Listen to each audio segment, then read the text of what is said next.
एक बार की बात है, एक शेरनी ने जंगल में एक बच्चे को जन्म दिया और जन्म देते ही वो उसी जगह पर मर गई। उतने में उधर से कई सारी भेड़ गुजर रही थी। वो शेर का बच्चा जिसने अभी अभी दुनिया में कदम रखा था, वो उन भेड़ों के साथ मिलकर चला गया।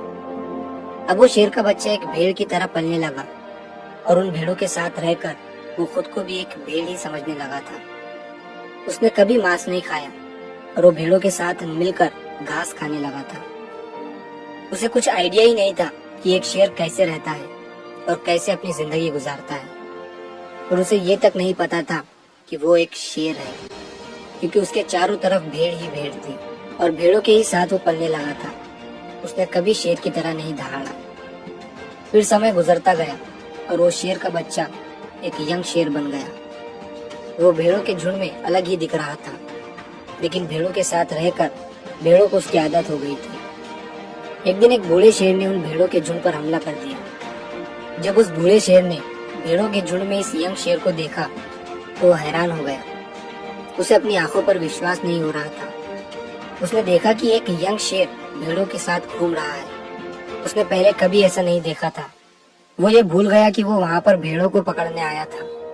उसने सोचा कि वो उस शेर से बात करेगा और पूछेगा कि ये सब क्या हो रहा है। उस बूढ़े शेर ने भेड़ों के झुंड पर फिर से हमला किया उस शेर को पकड़ने के लिए।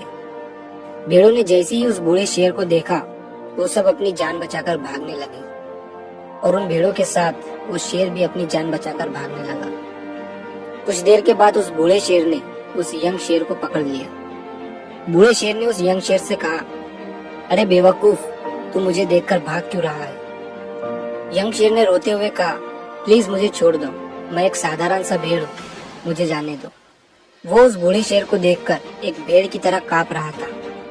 बूढ़ा शेर ये सुनकर हैरान हो गया और वो समझ गया कि यहाँ पर क्या हो रहा था।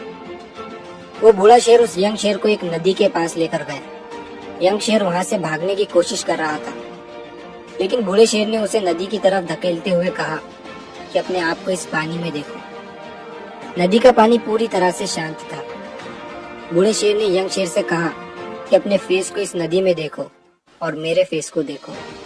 अपनी बॉडी को इस नदी में देखो और मेरी बॉडी को देखो। उस यंग शेर ने डरते हुए अपना फेस नदी में देखा और जैसे ही उसने अपना फेस नदी में देखा तो वो हैरान हो गया। उसने देखा कि वो एक भेड़ की तरह नहीं बल्कि एक शेर की तरह दिखता है।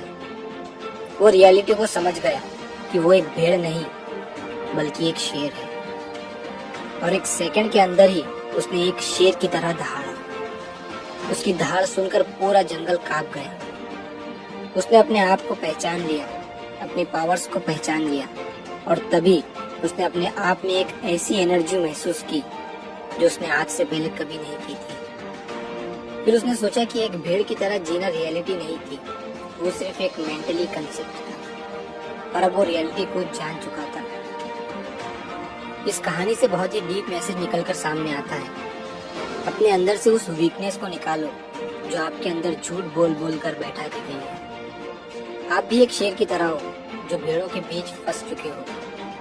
आपके आसपास जितने भी लोग हैं वो आपको ये फील कराते हैं कि आप अपनी लाइफ में कुछ नहीं कर सकते हो, क्योंकि कहीं ना कहीं आप भी उनके साथ रह रहकर उनकी ही तरह बनने की कोशिश करते हैं। आपको इस भीड़ से अलग खड़े रहना है और अपने पोटेंशियल, अपनी पावर्स, अपनी एबिलिटी को पहचानना है। और जिस दिन आप अपनी पावर्स, अपनी एबिलिटी को पहचान लोगे उस शेर की तरह, तब आपको दहाड़ने से कोई भी नहीं रोक पाएगा। कोई भी आपको आपके सक्सेस के राह से भटका नहीं पाएगा।